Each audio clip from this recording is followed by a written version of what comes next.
കത്തുന്ന വെയിലിനോട് പൊരുതിയും വിജയവഴിയിൽ കർഷകർ സൗരോർജ്ജം ഉപയോഗിച്ച് ജലസേചനം നടത്തിയാണ് കൃഷി പുരോഗമിക്കുന്നത്. 10 പുരുഷന്മാരും 8 വനിതകളും ചേർന്ന് തണലിന്റെ സഹായത്തോടെ മണിവയലിലെ 8.5 ഏക്കർ വയലിലാണ് കഴിഞ്ഞ മാസം കൃഷി ആരംഭിച്ചിട്ടുള്ളത്.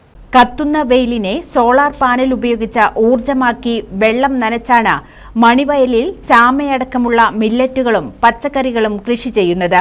സൂര്യകാന്തി, മല്ലിക തുടങ്ങിയ വിത്തുകളും ഇതോടൊപ്പം പാകിയിരുന്നുവെങ്കിലും വെയിലിന്റെ കത്തുന്ന ചൂടിൽ ഇതുവരെയും മുളച്ചു പൊന്തിയിട്ടില്ല.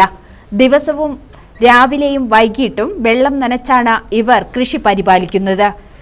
തണലുമായി സഹകരിച്ച പരീക്ഷണാടിസ്ഥാനത്തിൽ തീർത്തും ജൈവ രീതിയിലാണ് ഇവരുടെ കൃഷി. കാർബൺ ന്യൂട്രലിന്റെ ഭാഗമായി മീനങ്ങാടി പഞ്ചായത്ത് തണലിന്റെ സഹായത്തോടു കൂടി മണിവയലിൽ നടത്തുന്ന പച്ചക്കറി കൃഷിയുടെ ആണ് ഇവിടെ ചെയ്തിരിക്കുന്നത്. 8 ഏക്കർ വയലിൽ സോളാർ മോട്ടോർ വെച്ചുകൊണ്ട് ജലസേചനം നടത്തിക്കൊണ്ടാണ് കൃഷി തുടങ്ങിയിരിക്കുന്നത്. 10 പുരുഷന്മാരും 6 സ്ത്രീകളുമാണ് ഇതിൻ്റെ പിന്നിൽ പ്രവർത്തിക്കുന്നത്. വിഷുവിന് കൃഷിയെടുക്കാമെന്നുള്ള പ്രതീക്ഷയിലാണ് കൃഷി ഇറക്കിയിരിക്കുന്നത്.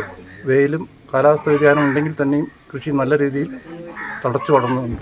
ജലസമ്പുഷ്ടമായിരുന്ന മണിവയൽ പാടശേഖരത്തിൽ കഴിഞ്ഞ മഴക്കാലത്ത് നടത്തിയ നെൽകൃഷി മഴക്കുറവിനാൽ നശിച്ചു പോയിരുന്നു. കാലാവസ്ഥാ വ്യതിയാനം രൂക്ഷമായ സാഹചര്യത്തിൽ പരീക്ഷണാടിസ്ഥാനത്തിൽ നടപ്പിലാക്കുന്ന പദ്ധതി വിജയകരമാകുമെന്ന പ്രതീക്ഷയിലാണ് തണൽ അധികൃതരുള്ളത്.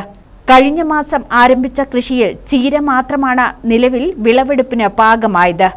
മറ്റ് പച്ചക്കറികളെല്ലാം തന്നെ വിഷുവിനോടനുബന്ധിച്ച വിളവെടുപ്പിന് പാകമാകുമെന്ന് കർഷകർ പറയുന്നു. News bureau, Meenangadi.